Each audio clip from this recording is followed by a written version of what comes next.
Namaskar, I am Parsuram Shukla, Training Associate Economics, KVS, JIT Bhubaneswar. Welcome to my economics class.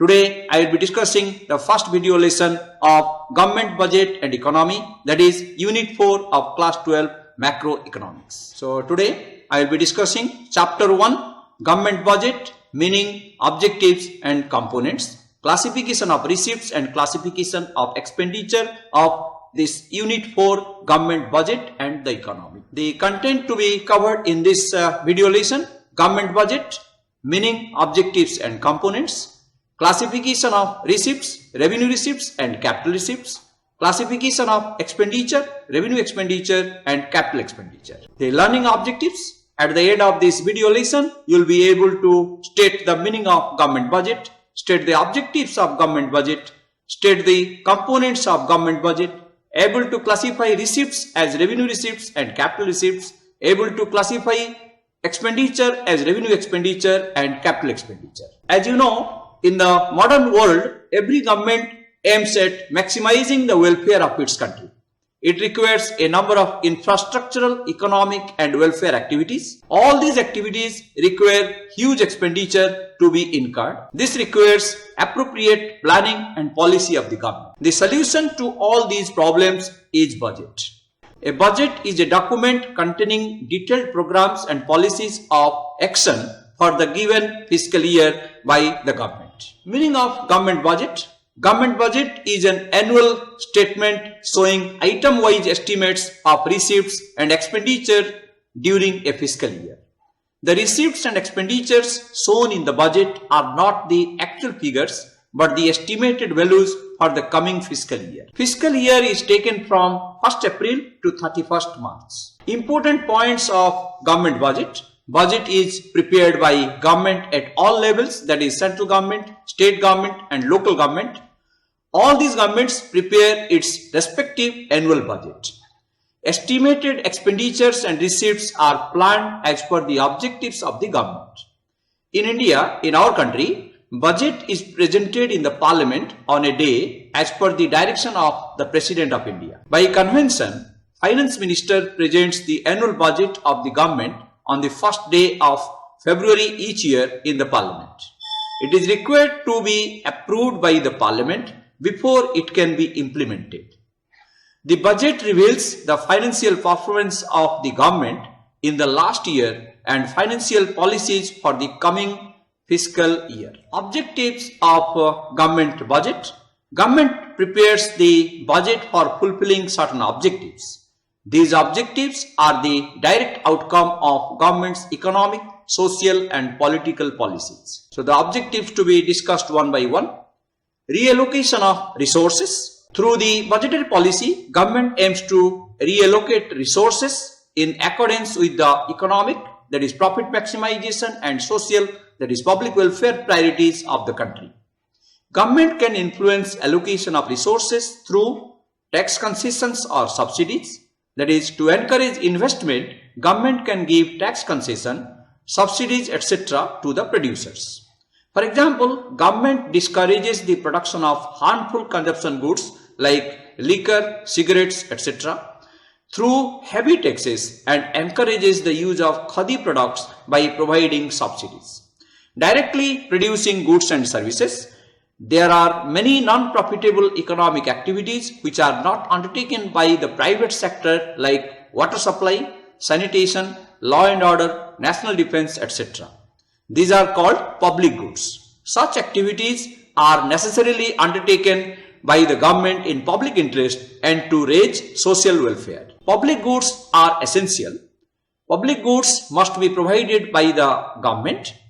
The two main features of public goods are: public goods are non-rivalrous. The benefits of public goods are available to all and are not only restricted to one particular consumer. For example, if we consider a public park, the benefits of it will be available to all. Public goods are non-excludable. In case of public goods, there is no possible way to exclude anyone from enjoying the benefits of the good. Due to this reason, public goods are non-excludable. Even if some users do not pay, it is difficult to collect fees for the public good. These non-paying users are known as free riders. The second objective of the government budget, reducing inequalities in income and wealth. Economic inequality is an inherent part of every economic system. Government aims to reduce such inequalities of income through its budgetary policy. Government aims to influence distribution of income by imposing taxes on the rich and spending more on the welfare of the poor. It will reduce income of the rich and raise standard of living of the poor, thus reducing inequalities in the distribution of income. Free LPG connection under Pradhan Mantri Ujjwala Yojana and food grains at a very nominal price to the BPL families by the government helps to raise quality of life of the BPL population. BPL here is below poverty line. The third objective of the government budget, economic stability. Economic stability means absence of large-scale fluctuations in prices. Such fluctuations create uncertainties in the economy. Government can exercise control over these fluctuations through taxes and expenditure. Inflationary tendencies emerge when aggregate demand is higher than the aggregate supply.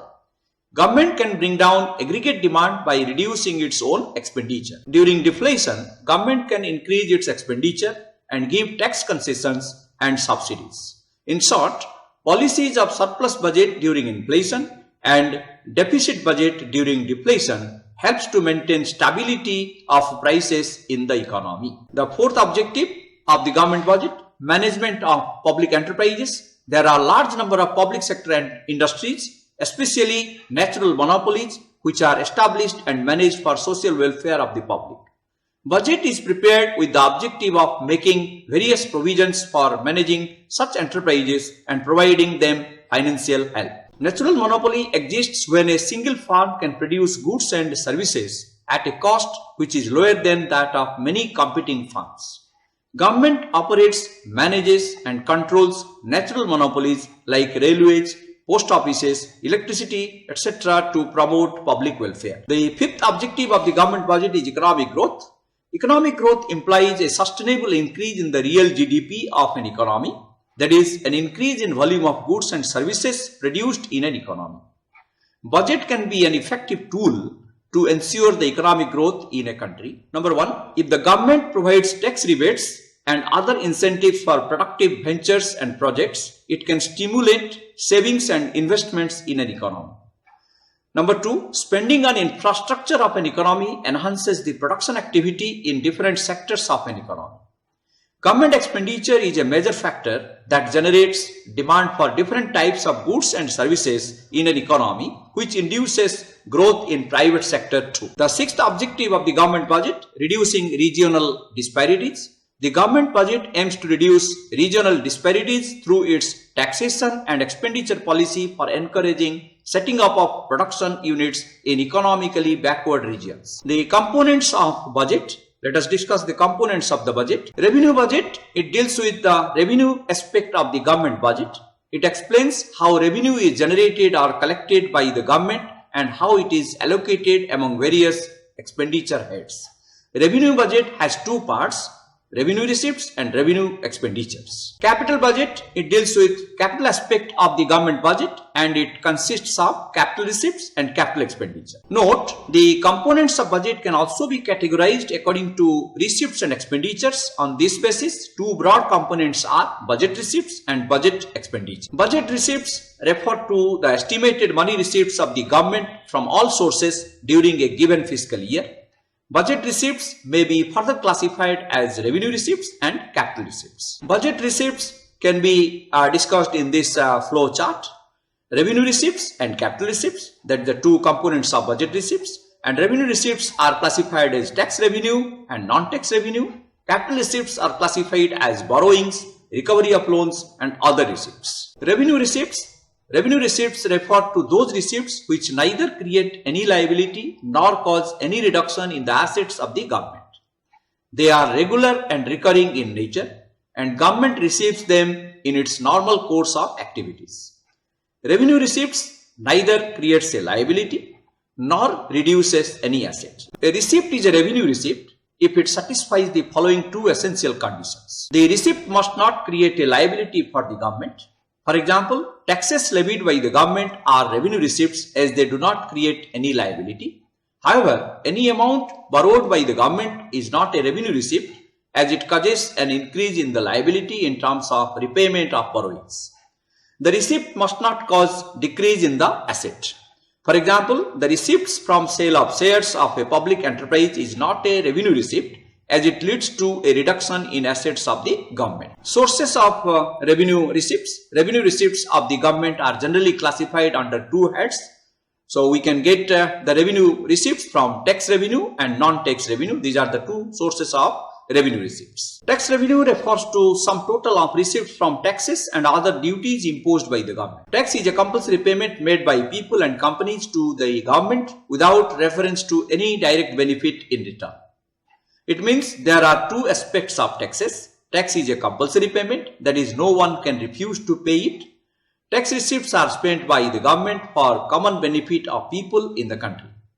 A taxpayer cannot expect that the tax amount will be used for his direct benefit. Tax revenue can be further classified as direct taxes and indirect taxes. So let us discuss the direct taxes. Direct taxes refer to taxes that are imposed on property and income of individuals and companies, and their burden cannot be shifted to the other person or entity. They are imposed on individuals and companies, and their monetary burden is borne by those on whom they are levied. The liability to pay the tax, that is impact, and actual burden of the tax, that is incidence, lie on the same person, that is, its burden cannot be shifted to others. For example, in case of income tax, the liability to pay tax, that is the impact, and the actual burden is on the same person on whom it is levied. They directly affect the income level and purchasing power of people and help to change the level of aggregate demand in the economy. Examples of direct taxes: income tax, corporate tax, interest tax, death duty, capital gains tax, etc. Indirect taxes are those taxes which can be shifted to another person or entity. Their monetary burden is ultimately borne by final users of goods and services rather than the person on whom the tax is levied. They are imposed on goods and services. The liability to pay the tax, that is impact, and actual burden of the tax, that is incidence, lie on different persons, that is, its burden can be shifted to others. For example, in case of goods and services tax, GST, the liability to pay tax to the government, that is impact, is on sellers. But actual burden, that is incidence, is on consumers because sellers collect the GST from the consumers. Indirect taxes can be avoided. Indirect taxes are compulsory payments, but they can be avoided by not entering into those transactions which call for such taxes. For example, consumers may save taxes by purchasing Khadi Gram Udyog items as there is no indirect tax on Khadi items. How to classify a tax as direct tax or indirect tax? A tax is a direct tax if its burden cannot be shifted. For example, income tax is a direct tax as its impact and incidence is on the same person. A tax is an indirect tax if its burden can be shifted. For example, goods and services tax, GST, is an indirect tax as its impact and incidence is on different person. Let us have a comparison between the direct taxes and indirect taxes in this tabular form. The basis of comparison is impact, shift of burden, nature, coverage. So let us discuss this one by one. Direct taxes, the impact is direct taxes are levied on individuals and companies. And in case of indirect tax, the impact is indirect taxes are levied on goods and services. Shift of burden, in case of direct tax, the burden of a direct tax cannot be shifted, that is impact and incidence is on the same person. In case of indirect tax, the burden of an indirect tax can be shifted, that is impact and incidence is on different persons. Nature, in case of direct tax, they are generally progressive in nature. Indirect tax, they are generally proportional in nature. Coverage, in case of direct tax, they have limited reach as they do not reach all the sections of the economy. And indirect taxes, the coverage is, they have a wide coverage as they reach all the sections of the society. Non-tax revenue, it refers to receipts of the government from all sources other than those of tax receipts. Let us discuss this non-tax revenue one by one. The sources of non-tax revenue. Number one, interest. Government receives interest on loans given by it to state governments, union territories, private enterprises and general public. Interest receipts from these loans is an important source of non-tax revenue. The number two sources of non-tax revenue, profits and dividends. Government earns profit through public sector undertakings like Indian Railways, LIC, WELL, etc. It earns profits from the sale proceeds of the products of such public enterprises. Government also gets dividend from its investments in other companies. Fees, that's the third source of non-tax revenue. Fees refer to charges imposed by the government to cover the cost of recurring services provided by it. Such services are generally in public interest and fees is paid by those who receive such services. It is also a compulsory contribution like tax. Court fees, registration fees, import fees, etc. are some examples of fees. License fee is another source of non-tax revenue. It is a payment charged by the government to grant permission for something. For example, license fee paid for permission of keeping a gun or to obtain national permit for commercial vehicles. Fines and penalties, they refer to those payments which are imposed on lawbreakers. For example, fine for jumping red light or penalty for non-payment of tax. Fines are different from taxes as the former is levied to maintain law and order, whereas the latter is imposed to generate revenue. Escheats, it refers to claim of the government on the property of a person who dies without leaving behind any legal heir or a will. Gifts and grants. Government receives gifts and grants from foreign governments and international organizations. Sometimes individuals and companies also voluntarily gift money to the government. Such gifts are not a fixed source of revenue and are generally received during national crises such as war, flood, etc. Forfeitures. These are in the form of penalties which are imposed by the courts for non-compliance of orders or non-fulfillment of contracts, etc. Special assessment. It refers to the payment made by owners of those properties whose value has appreciated due to developmental activities of the government. For example, if value of a property near a metro station has increased, then a part of developmental expenditure is recovered from owners of such property in the form of special assessment. Then let us discuss about the capital receipts. Capital receipts refer to those receipts which either create a liability or cause a reduction in the assets of the government. They are non-recurring and non-routine in nature. A receipt is a capital receipt if it satisfies any one of the two conditions. The receipt must create a liability for the government. For example, borrowings are capital receipts as they lead to an increase in the liability of the government. However, tax receipt is not a capital receipt as it does not result in creation of any liability. The receipts must cause a decrease in the assets. For example, receipts from sale of shares of public enterprise is a capital receipt as it leads to reduction in assets of the government. Sources of capital receipts. Capital receipts are broadly classified into three groups. Borrowings. Borrowings are the funds raised by government to meet excess expenditure. Government borrow funds from open market, that is public, Reserve Bank of India, foreign governments like loans from USA, England, etc. International institutions like World Bank, International Monetary Fund, etc. Borrowings are capital receipts as they create a liability for the government. Recovery of loans. Government grants various loans to state governments or union territories. Recovery of such loans is a capital receipt as it reduces the assets of the government. Under the heading of other receipts, we have disinvestment. Disinvestment, it refers to the act of selling a part or the whole of shares of selected public sector undertakings, PSU, held by the government. They are termed as capital receipts as they reduce the assets of the government. Government holds ownership in various PSUs in the form of equity shares. When the government sells a part or whole of its shares, it leads to transfer of ownership of PSUs to the private enterprises.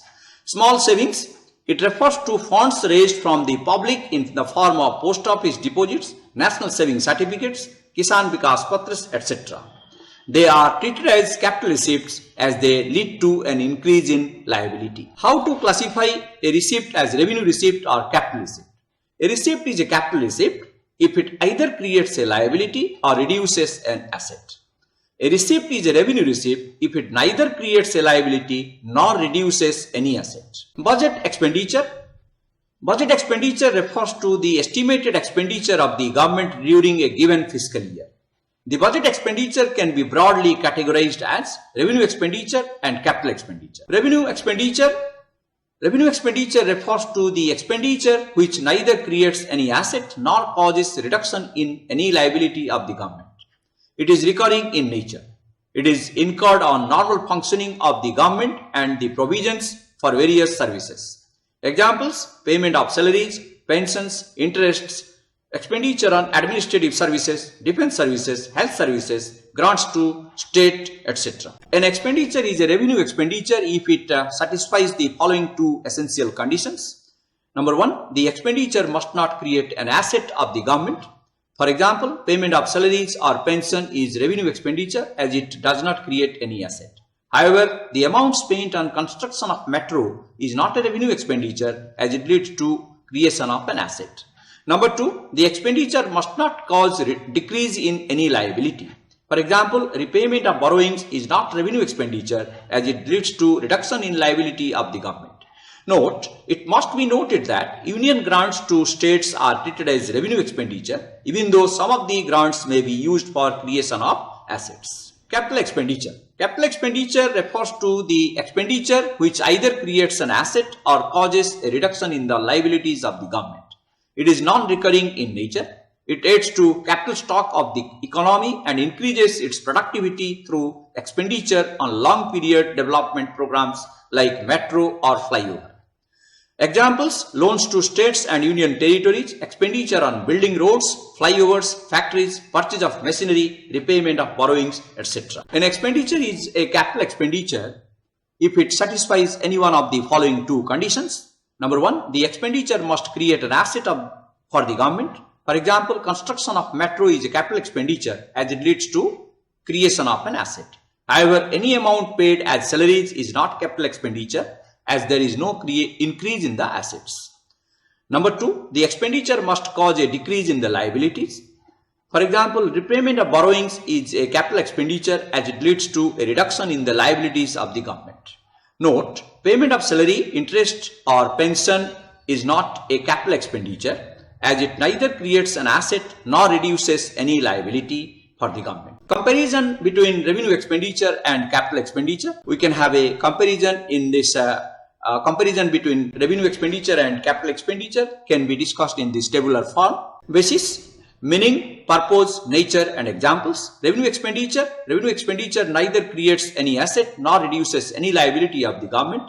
Capital expenditure either creates an asset or reduces a liability of the government. Revenue expenditure, the purpose is it is incurred for normal running of government departments and provision of various services. In case of capital expenditure, the purpose is it is incurred mainly for acquisition of assets and granting of loans and advances. Nature: in case of revenue expenditure, it is recurring in nature as expenditure is spent by government on day-to-day activities. In nature, in case of capital expenditure, it is non-recurring in nature. Examples of revenue expenditure: salary, pension, interest, etc.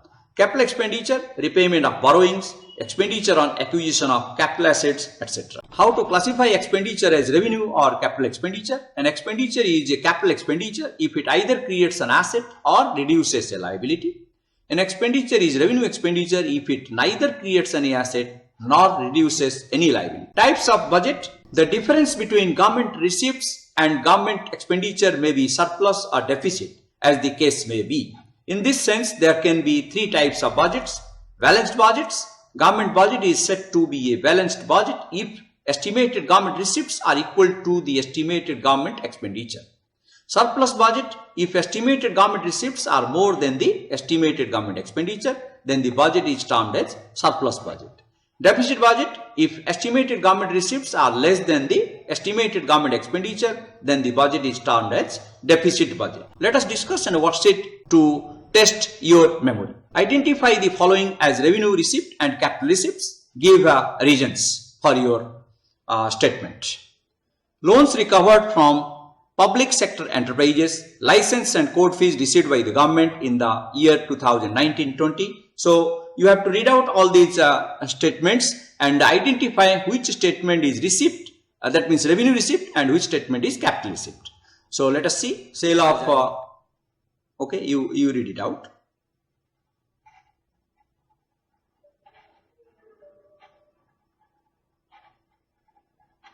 Yes.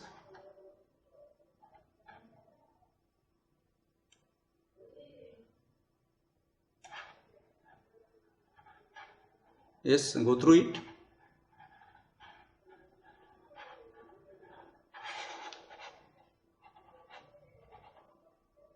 Okay.